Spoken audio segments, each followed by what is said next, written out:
Back with Bobby and JJ Radio, we have a very special guest, Mr. Beto Altamirano. He's the founder and CEO of Citygflag, but he's a very special guest in regards that he put San Antonio on the map. He's actually was just named 2018 Forbes 30 under 30 as a social entrepreneur. He's also been a part of the MacArthur Foundation grant by winning with Voto Latino, South by Southwest Tech, and IoT finalist. He pretty much putting everyone to shame in the room.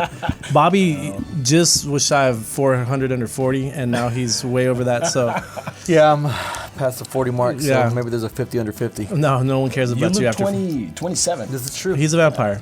This is true. We've heard of him What's the biting people. secret? This grape stuff that I'm drinking. Nice.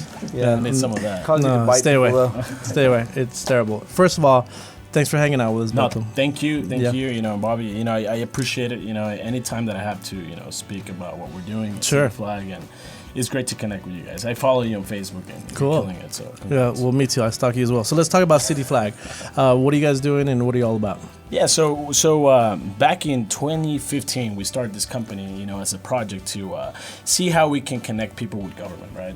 So my background is mostly working with governments. I worked in the House of Representatives, in the U.S. Senate, in the White House, and so I saw how there was a misconnection between people and government, right? Sure. How can you make them? How can you make it easier, right, for people to connect with their government? Right. And I don't think it's just a call. Rather, Right. let's use technology to accelerate that process, right? And so in that regard, I started, looking into technology and mobile applications, and I got together with a professor in communications, and we brainstormed this idea, which was Citygflag. It was essentially an app where you can flag anything from a pothole, graffiti, vandalism, you name it, anything that is a non-emergency item, right? Right. And so ever since, we developed the product, then we developed more products. We have a total of 4 products right now, and so it's an up and going company, and so we're very excited. So you're making technology great again.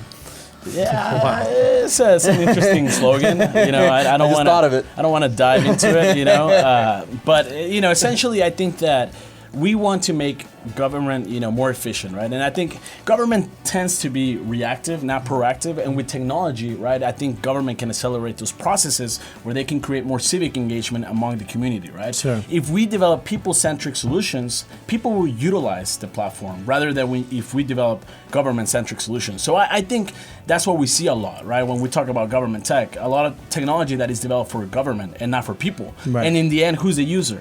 The Right. people. So how long has that been out? So we'd had the product for about a year and a half. All our products.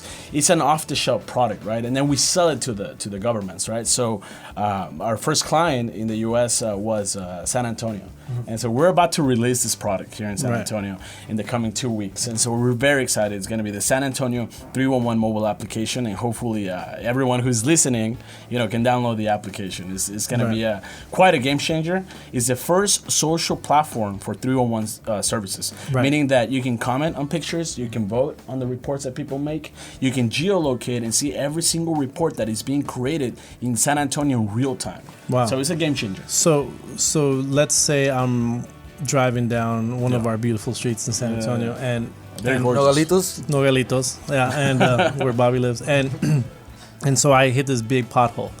I can just snap it and let everyone know. Yeah, in less than a minute, you can create a Instead report. of what, I don't even know what the protocol would be otherwise. Well, I mean, you can call 311, right? But who does that, right? You I mean, definitely not me. Not even my grandmother does that, right? Really? Yeah. I think about it. I think people are moving away from using the telephone as a means to communicate, Sure. and using it as a mobile platform where they can, utilize applications to communicate, right? Right. And I think that's sexy. I think it's Definitely. different. I think So what people are up happens? to speed with that. Yeah. He takes a picture.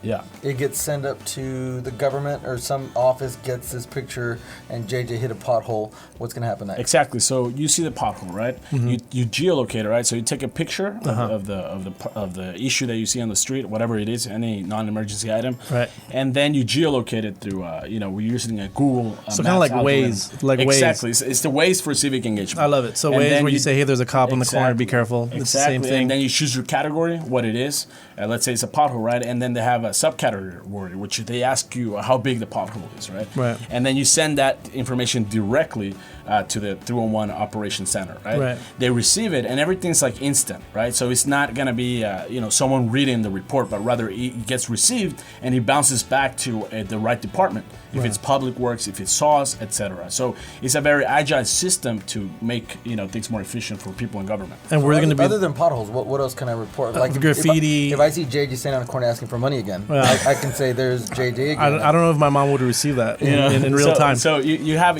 stray animals, you have graffiti, vandalism, So power outages. Bobby's ex-girlfriends then. I get it. Anything that is non-emergency, anything that you report to 311. There's over 25 categories on the San Antonio 311 app. So that's going to be very exciting to see how people are going to utilize it. And we're the first major city to do it. It is. It's a city that has 1.4 million people. We're from San Antonio. We created the company here, and we're excited to give back to the community in this way. I love it. Hey, Beto, thanks for hanging out with us. Congratulations on this award. Thank I love you, it. Bobby and Jay. I appreciate it. Yeah. And I think you guys are killing it. Thank you so much. Check it out. So it's cityflag.co, not com. So cityflags.co should be released to our San Antonian listeners. And we're going to take a quick break. Be right back with Bobby and JJ Radio with Brian, too.